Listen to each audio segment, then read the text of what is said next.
Seribu lebih penduduk Jakarta berdatangan dari berbagai sudut kota ke Masjid Besar Al-Munawwar. Mereka adalah jemaah Majelis Rasulullah. Majelis ini kini banyak dilirik kalangan muda ibu kota. Majelis Rasulullah dipimpin oleh Habib Munsir Al-Musawwar.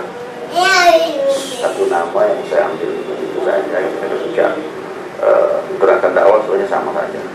Dakwahnya Rasulullah itu satu, tapi berusaha untuk berbudi pekerti dengan budi pekerti Rasulullah SAW, berakhlak kepada masyarakat. Gitu ya. Ini tujuan utama Majelis Rasulullah kita.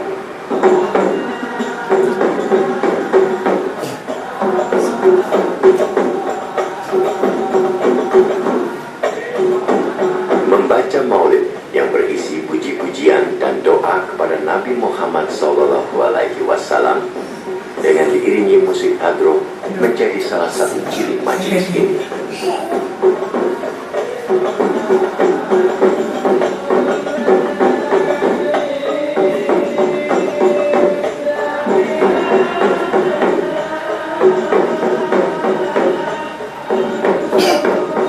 Lantunan pujian itu terasa hikmat dan meresap, memecah kegaduhan dan keruwetan batin jamaah majelis ini.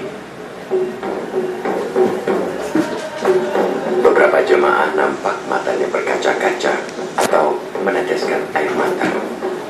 Banyak jemaah yang terkesan pada sesi pembacaan maulid ini.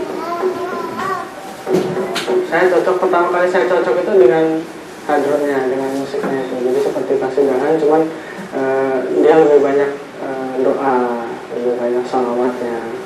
Jadi dari situ saya masuk gitu ya. Kebiasaan untuk menarik mereka itu apa? Itu yang kita gunakan.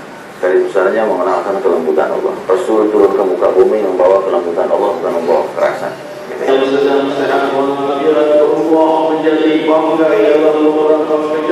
Seusai salawat dilantunkan, Habib yang baru berusia 33 tahun itu tampil untuk menguraikan keteladanan Nabi Muhammad Rasulullah.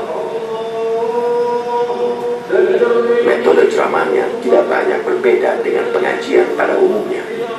Namun, konsistennya pada materi seputar kelembutan dan keteladanan Rasulullah menunjukkan tekadnya untuk menghadirkan Nabi Muhammad menjadi idola.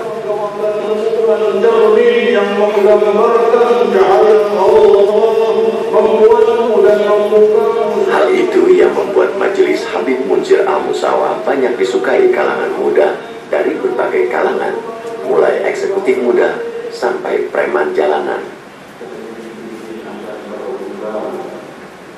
Muhammad Ali, anak jalanan di kawasan Pasar Minggu, mengaku keterbukaan dan keleluasaan majelis ini yang membuatnya tertarik. Itu masih minum, rambut lagi itu masih sepinggang lah, pelan, sampai akhirnya saya nggak kenal yang tadinya nikmat yang tersembunyi ini, akhirnya sampai saya bisa kenal gitu ya. Dan mereka membutuhkan seorang idola yang merangkul mereka. Ini pemudanya masih mabuk, masih biar mereka hadir, biar mereka ikut berpartisipasi dalam topik akbar. Rasulullah SAW sendiri tidak menolak siapapun. Di tengah kesibukan ibu kota, para jemaah majelis menyisihkan waktu dan sisa tenaganya untuk mengisi kebutuhan rohani yang seringkali dilupakan. Mereka nampak khusyuk. Menjelang pukul 11 malam, pengajian bubar.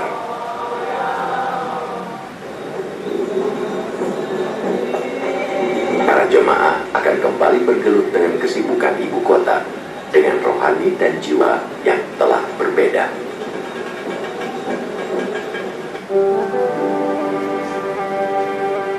Habib Munsir Al-Musawwar, lulusan Darul Mustafa Yaman. Dai tiga putra ini mengawali dakwah tahun 1998 dari rumah ke rumah. Kini setelah majelis Rasulullah yang dirintis berkembang pesat, di rumahnya di kawasan Jakarta Selatan, waktunya dihabiskan untuk melayani dakwah dari berbagai cabang. Di Jakarta terdapat 27 cabang dan puluhan cabang di berbagai daerah, termasuk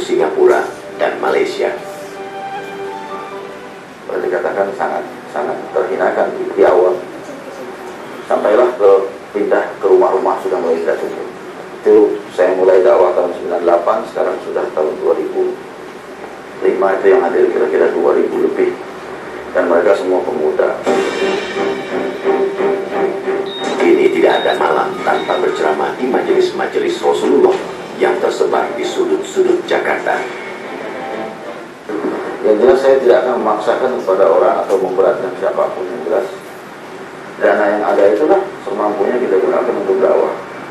Kalau saya dengan dana itu mampu keluar Jakarta, maka saya keluar. Kalau tidak, ya saya di Jakarta. Sholawat indah terus dikumandangkan. Kelahiran Rasulullah boleh terus dikenang. Terpenting adalah bagaimana setiap muslim bisa menjalani hidup keduniawian dengan menjadikan Rasulullah sebagai idola sekaligus teladan.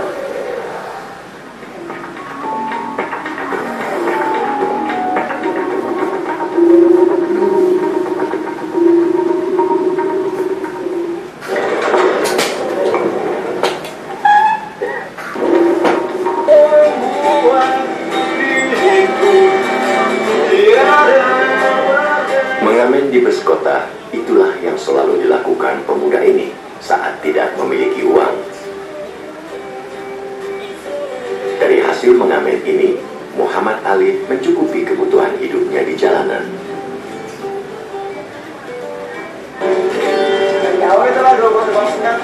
Perempatan pasar Minggu menjadi areanya bersama sejumlah pengamen lain. Awal bandel itu kayak pertama ngerasain hidup jalanan tuh angin malamnya itu tahun 90. Ngerasain aku itu SMP. Ini udah kenal ya obat-obatan. Tapi itu zamannya apa ya? Zamannya BK, Nepam, Rohypnol itu paling bagus. Nah, kalau ketahuan guru ditanya apa itu? Vitamin C, Bu. Ia adalah salah satu potret anak jalanan di ibu kota. 10 tahun lebih, Ali menghabiskan waktu di jalanan ibu kota dengan aneka kenakalannya. Kenakalannya membuat ia tidak bisa menyelesaikan sekolah SMA-nya. Rasa gundah dan lelah seringkali datang. Ali ingin menjadi orang baik. Ia pun mencari jalan yang unik khas anak jalanan. Awalnya gini, jadi ada teman. Ini ngomongnya agamanya nih lagi itu mungkin tingkatnya udah terlalu tinggi dan basic agama kita yang lagi itu masih minim sekali, nggak kenal. Kita culik, masukin kamar, kita tanyain, kita sidang ke orang. Karena dia itu cuma ya udah deh terserah lo, saya ngambil keputusan lah. Daripada penasaran lihat muridnya ngomongnya nggak jelas, kita samperin aja pengajian ya. Beriman, teman-teman gue yang baik, Bung Dadan. Sejak itu, Ali menjadi anak jalanan di ibu kota yang rajin mendatangi majelis pengajian setiap malam Selasa di Masjid Al-Munawar Pancoran, yang kemudian ia tahu bernama Majelis Rasulullah.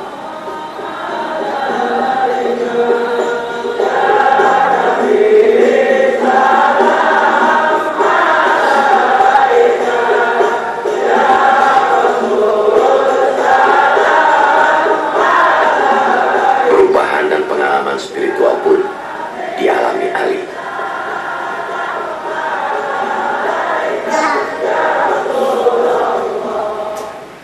Nggak semua mata bajingan tinggi seperti saya ini dikasih kemuliaan melihat nama Rasulullah itu di langit dengan awan dan cahaya. Saat itu sadu sekali. Sampai saya tuh ngerasain nggak ada siapa-siapa kecuali saya dan anak kecil.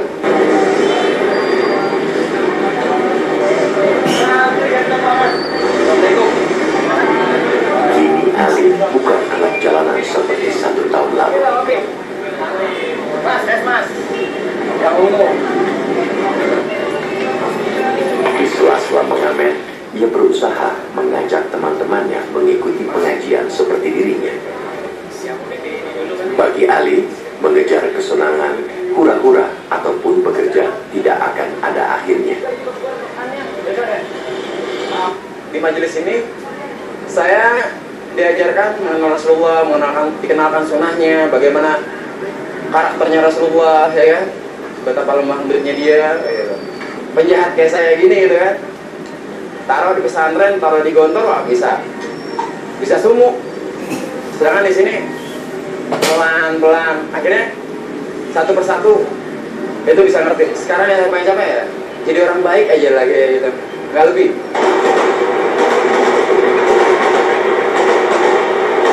Subandi adalah salah satu temannya yang kini telah ikut ke majelis Rasulullah. Subandi adalah anak peron stasiun Pasar Minggu. Di sudut peron di lintasan 3, Subandi kini nampak sabar menunggu aneka korek dagangan milik temannya. Kehidupan keras stasiun pun akrab dengan kesehariannya. Hidup di luar rumah sudah 5 tahun dijalani. Dia ngajak terus tiap ketemu diajak. Ya akhirnya kemarin karena ada waktu saya nyoba pengen tahu gimana sih gitu. Dia perasaan waktu mendengarkan seperti mau menangis gitu ya, seperti kayak orang punya dosa. Sejak bergabung dengan Ali sebulan lalu, perubahan mulai terjadi. Begitu waktu sholat tiba, Subandi berusaha segera menuju musola di sudut stasiun.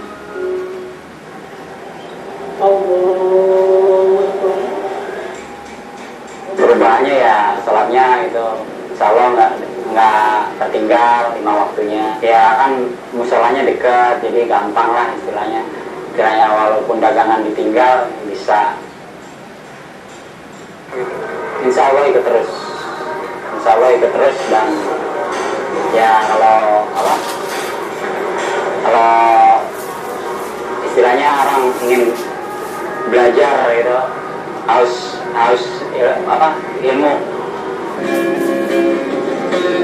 Saat engkau tiba di simpang jalan, kau bisa menentukan tujuan jalan gelap yang kau. Bagi Ali dan Subandi, predikat sebagai anak jalanan maupun anak peron bukan halangan untuk terus.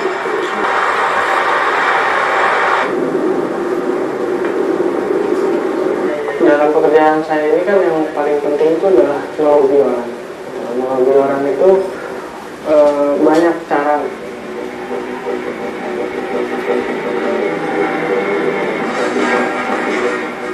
Dengan diajak ke kafe, ada yang ketemu di hotel, ada apa itu dulu saya sempat seperti itu gitu. Jadi saya kerja dari sunnah-sunnahnya Rasulullah SAW, sehingga kegiatan saya sehari-hari itu bisa imbang. Hadir di majelis pengajian seminggu sekali kini menjadi aktivitas rutin yang tidak pernah ditinggalkannya. Setelah saya mengikuti majelis ini, itu saya bisa merasa lebih tenang dalam menghadapi situasi apapun. Enggak, itu orang marketingnya udah nonton.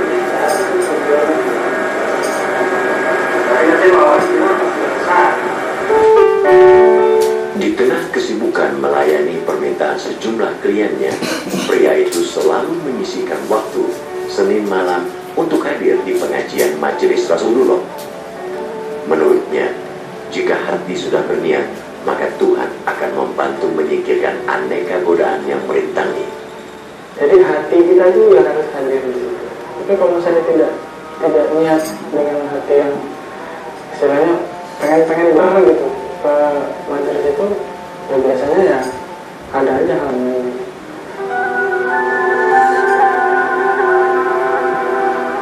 Kesadaran akan perlu dan pentingnya mengisi kebutuhan rohani telah membawa Pradipto pada jalan menuju keseimbangan.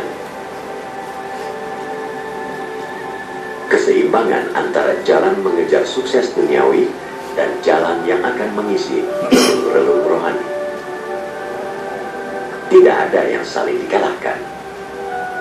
karena hati kita terus diisi dengan salawat, kita mahabbah kepada Rasulullah, mahabbah kepada guru-guru besar. Ya udah, apa yang dikasih Allah, kalau memang ini hak saya, itu hak saya gitu.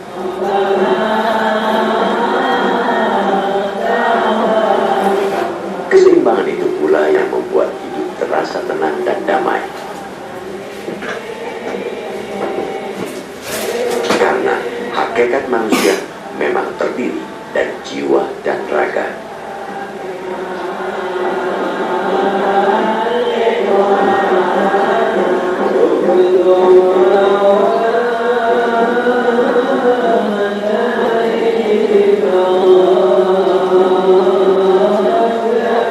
Allah